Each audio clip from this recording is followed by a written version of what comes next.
Bonjour ou bonsoir, ça dépend où vous êtes. Bienvenue dans cette nouvelle vidéo. Aujourd'hui, on va parler sur Bradley Barcola, la pépite du Paris Saint-Germain et de l'équipe nationale de la France, les Bleus. Une des futures stars ou une des futures cracks du football mondial. Mais avant d'écouter son histoire, je t'invite dès maintenant à t'abonner sur notre chaîne pour ne pas rater les prochaines vidéos qui seront très intéressantes par sur différents secteurs de la vie, comme le football, l'entrepreneuriat, les relations extra-amicales ou amoureuses, les stations de motivation, la biographie des stars, la biographie des joueurs et des entraîneurs.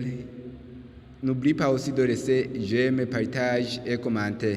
Merci d'avance. Bradley Barcola est l'un des taras qui ont un avenir prometteur du football mondial. Alors, qui est Bradley Barcola? Bradley Barcola est né le 2 septembre 2002 à Lyon, en France. Il mesure 1,82 m. Il a commencé à jouer professionnellement en 2021. Il joue au poste d'ailier gauche, son pied fort et le pied droit. Commençons par le parcours junior de Bradley Barcola. De 2008 jusqu'en 2010, Bradley Barcola jouait pour l'équipe de jeunes de AS Boer Villeurbanne en France. De 2010 jusqu'à 2021, Bradley Barcola jouait pour l'équipe de jeunes de l'Olympique Lyonnais, un des meilleurs centres de formation en France et en Europe en général. Bradley Barcola est né en France d'un père togolais et d'une mère française. Il a aussi la nationalité togolaise. Bradley Barcola est aussi frère cadet de Malcolm Barcola, un gardien de but togolais qui a joué pour l'Olympique Lyonnais de 2016 à 2022. Bradley Barcola a commencé à jouer au football professionnellement en 2008 quand il avait seulement 6 ans. Il rejoignait l'équipe de l'AS Villeurbanne avant de rejoindre la formation lyonnaise 2 ans plus tard. Pendant la saison 2019-2020, il a été le meilleur buteur de l'équipe de Lyon de moins de 19 ans, où il a marqué 11 buts en 17 matchs joués, et il a été titulaire pendant les matchs de la compétition UEFA Youth League qui oppose les équipes de jeunes en Europe. Après avoir réalisé des performances incroyables avec les jeunes de l'Olympique Lyonnais de la saison 2020-2021, à l'été 2021, Bradley Barcola a disputé son premier match en équipe première du Lyon, de l'Olympique Lyonnais. Ce match était le match amical qui opposait l'Olympique Lyonnais contre le Bourg-en-Bresse. À ce jour, Bradley Barcola a inscrit son premier but et a délivré sa première passe décisive en tant que joueur professionnel. Après avoir vu qu'il a un avenir prometteur au football, le 13 septembre 2021, l'équipe de l'Olympique Lyonnais a décidé de faire signer Bradley Barcola son premier contrat professionnel de 3 ans, c'est-à-dire qui s'étendait jusqu'en 2024. Il a disputé son premier match professionnel avec l'Olympique Lyonnais le 4 novembre 2021 en Ligue Europa, une des meilleures compétitions européennes. Ce match oppose l'Olympique Lyonnais et Sparta Prague. À ce jour, il a entré sur le terrain à 82e minute. Dans le temps additionnel de ce match, il a fourni une passe décisive qui a donné la victoire au Lyon. Il a donné la passe décisive au Camerounais qui jouait au Lyon, Karl Toko Ekambi, pour le dernier but de la victoire.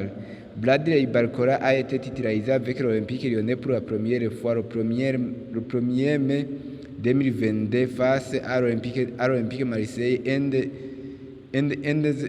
rivales de l'Olympique Lyonnais en France. Il est titularisé en Coupe de France le 7 janvier 2023 face à Metz. À ce jour, Bradley Barcola a inscrit son premier but en match officiel avec l'Olympique Lyonnais. Quelques semaines plus tard, il a inscrit son premier but en Ligue 1. Après avoir réalisé des performances incroyables, Bradley Barcola a été désigné comme le meilleur joueur des mois de janvier et février 2023. Après avoir réalisé des performances incroyables, Bradley Barcola a été très courtisé par beaucoup de clubs, par beaucoup de grandes équipes en Europe. le Paris Saint-Germain depuis 2023.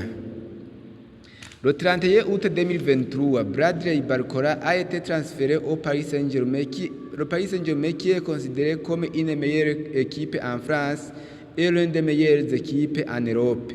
Il est transféré pour un montant de 45 millions plus 5 millions de bonus, c'est-à-dire qu'il a en totalité transféré à 50 millions d'euros. Il a joué son premier match avec le Paris Saint-Germain le 2 septembre 2023.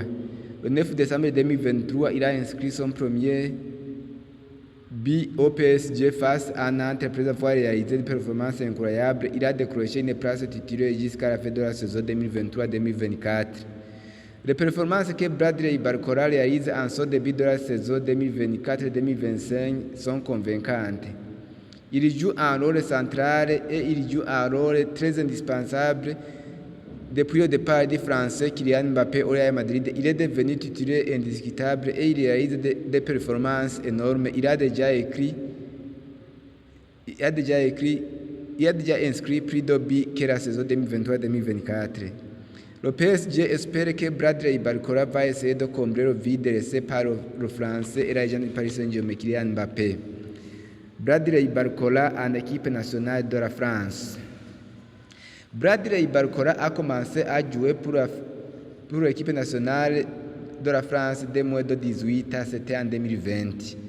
Le 29 mars 2022, Bradley Barcola a joué son premier match avec l'équipe de France de moins de 20 ans lors des matchs face à l'équipe de Portugal de moins de 20 ans.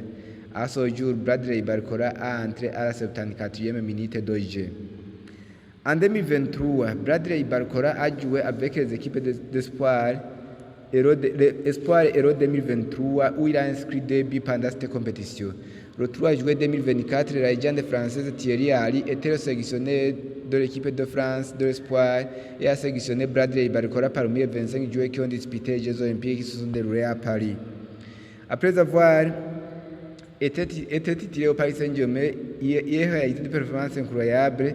Le 16 mai 2024, Bradley Barcola a été appelé en équipe nationale pour la première fois pour participer à l'Euro 2024 qui s'est déroulé en Allemagne. Le 6 septembre 2024, il a marqué son premier but en équipe de France après 13 secondes de jeu seulement. Ce but est devenu le but le plus rapide de l'histoire de l'équipe de France, les Bleus. Bradley Barcola est l'un des joueurs qui s'améliore du jour au jour, un des joueurs jeunes. Son style de jeu et la rapidité. En tant que fan du Paris Saint-Germain, parmi les meilleurs cracks du football mondial, quelle place que peut donner à Bradley Barcola? Avant de partir, je t'invite dès maintenant à t'abonner sur notre chaîne pour ne pas rater les prochaines vidéos qui seront très intéressantes. N'oublie pas aussi de laisser j'aime, partage et commenter. Merci.